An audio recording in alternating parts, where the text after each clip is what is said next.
Okay, this is a more thorough going over of future past. Gonna go track by track here.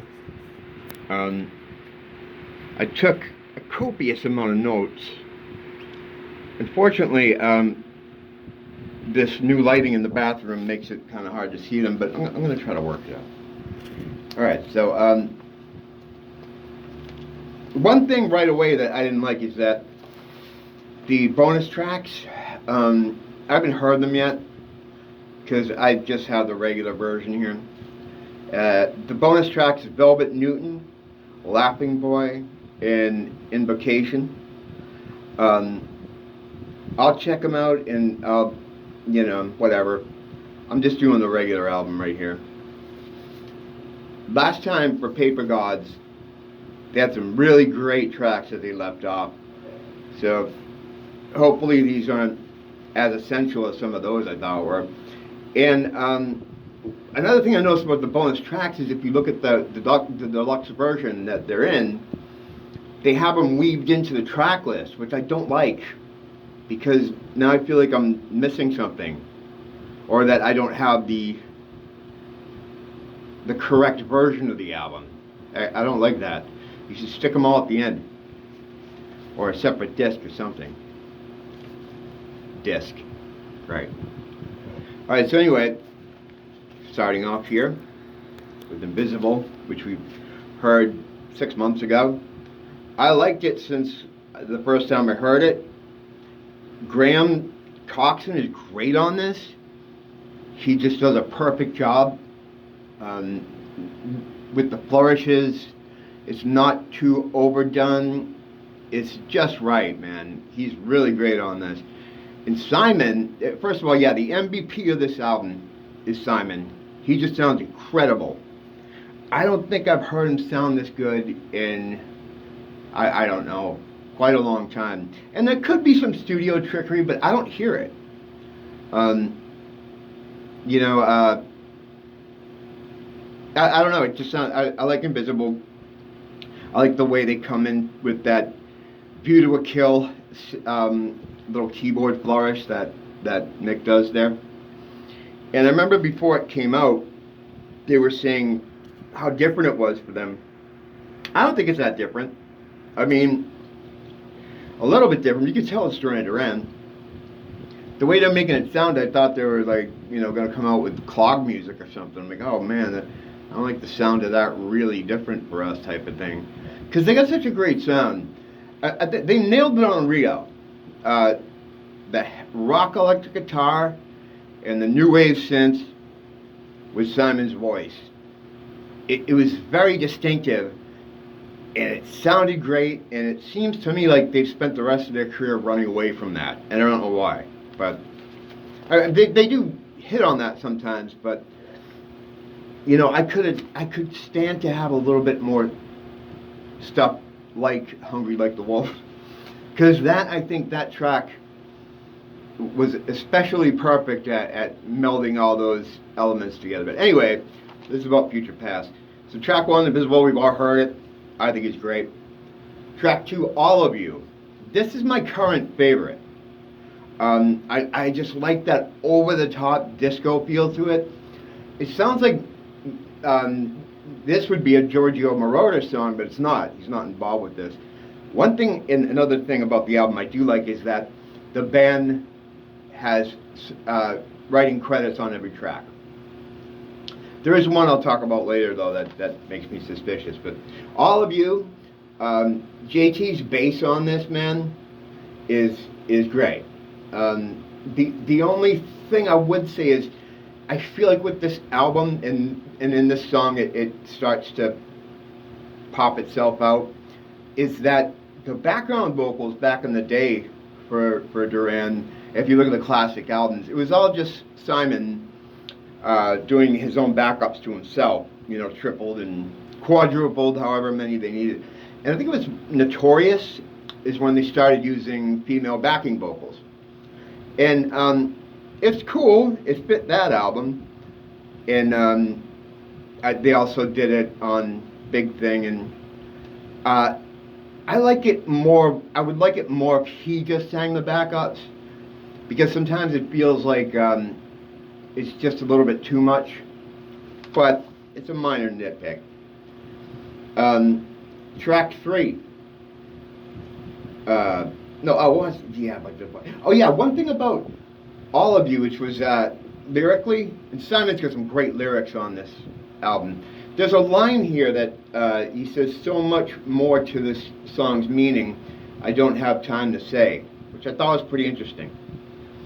But I love that over-the-top, it's almost Bee Gees-esque disco kind of feel, late 70s. Great, great. So track 3, Give It All Up.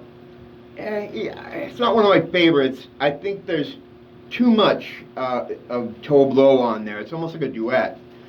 I was thinking that just I'm sitting in my room, cranking the music, you know, and I'm just, and my neighbor walks by out in the outdoor hallway, and she's just wailing, and I'm like, you know, I can imagine what he thinks I'm listening to here. It sounds like we're listening to, I don't know, some kind of kid music. Too much of her on that one. But it's pretty good.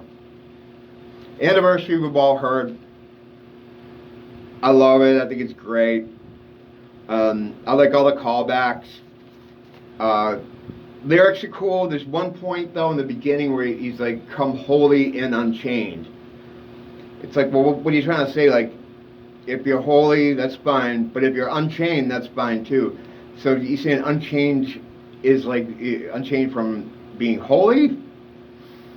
I don't get that. Like, hey, you know, if you're holy, that's cool, but if you've thrown those chains off of godliness, you're welcome too. It's like, it's just weird, that one. That was a weird line. Future Past, track 5, love it. And I like that it's a slower song. They have two kinds of slower songs. Well, actually, they have more than that. They have 3 kinds of slower songs. You got the ordinary world type, which is what this is. Then you have the more romantic slow songs, like the Save a Prayer type. And then you have the more atmospheric songs, like My Antarctica. And they don't have a Save a Prayer type song on this album, which is fine with me. Sometimes the Save a Prayer type songs are good, like All You Need Is Now had Leave the Light On, which I thought was great. But anyway. So Future Past is more in the mold of a Ordinary World type slow song. And I said it in my initial thoughts clip from the other day, I don't like Graham's solo here. This is the only Graham nitpick I have on the whole thing, otherwise I think he sounds great. When it gets to that solo, you want something really soaring. And the example I used was The Sun Doesn't Shine Forever from Pop Trash. Or even the Ordinary World solo, where it's very melodic and it follows the melody. Maybe they were trying to avoid that because of those similarities. I don't know. But when it gets to that guitar break, I want, you know, I'm not going to embarrass myself by humming it to you, but I want something that followed the melody a bit more and is lifting, lifts up. He does instead like a really Bowie-esque Carlos Alomar, and in some parts even Brian May. It gives it a weird, disjointed kind of feel, and I don't think it works. But it's a nitpick there, because I like that song a lot. Beautiful Lies, one of the Giorgio Moroder songs. I love it. Has, again, that over-the-top disco feel. JT is great on this album. He's great anyway, but really rocking it on this one. Track 7, Tonight United. I like it. Another Giorgio song. The synth sounds in this, I love. Lyrics are a little bit hokey, I think. Like, you know, we're going to unite everybody and tear down all the borders. It's like, yeah, we get it. We you know, I understand where they're coming from. But a little bit hokey, but musically it's a good song. All right, I wanted to keep this under 10 minutes, but oh well. Wing. Very James Bondish. I love Simon's lyrics in this.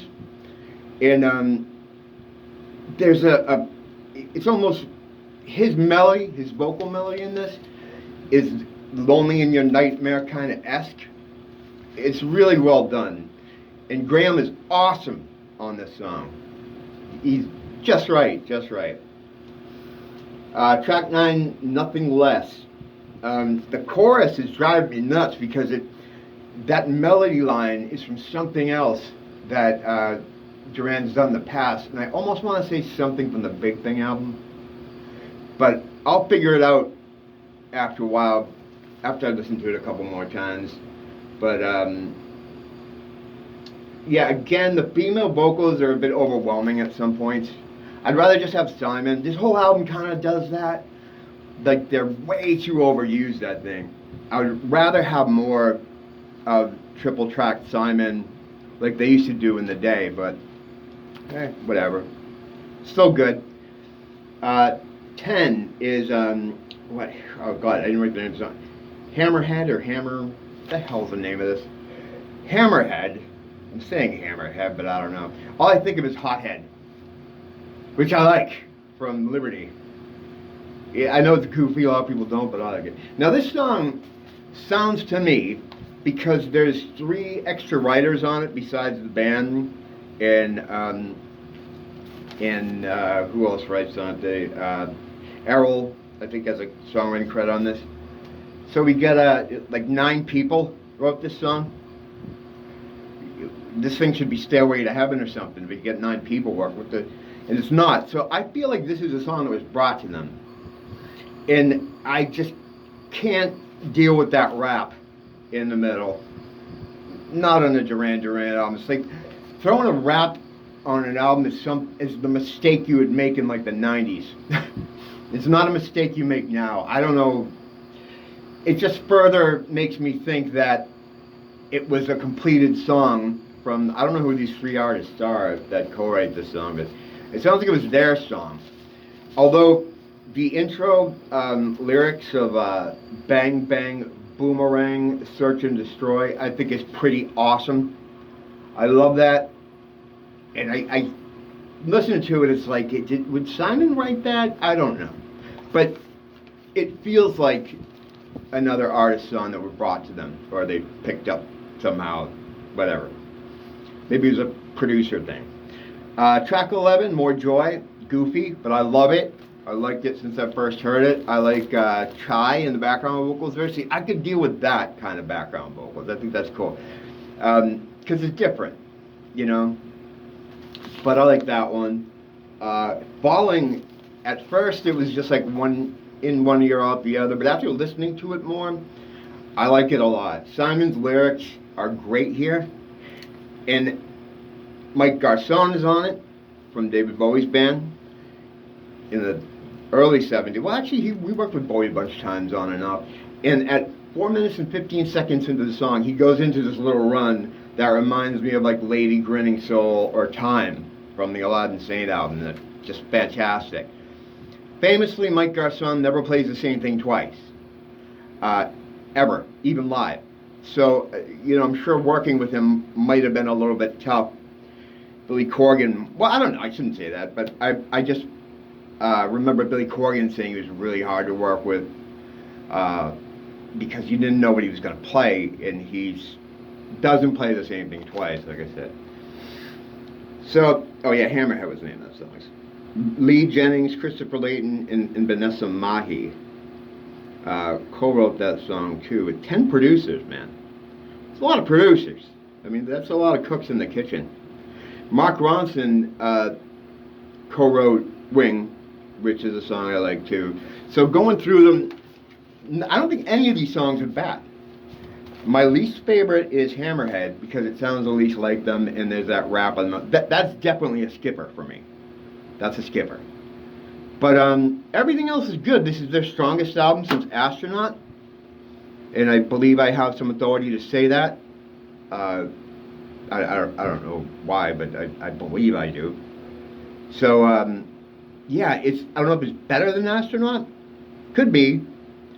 Not having Andy is you know, I've got over that a long time ago. He's missed, but I don't know what they'd be doing right now if he was there, but I don't think that, obviously they wouldn't be as happy because they all didn't get along, so he's gone, and that's okay.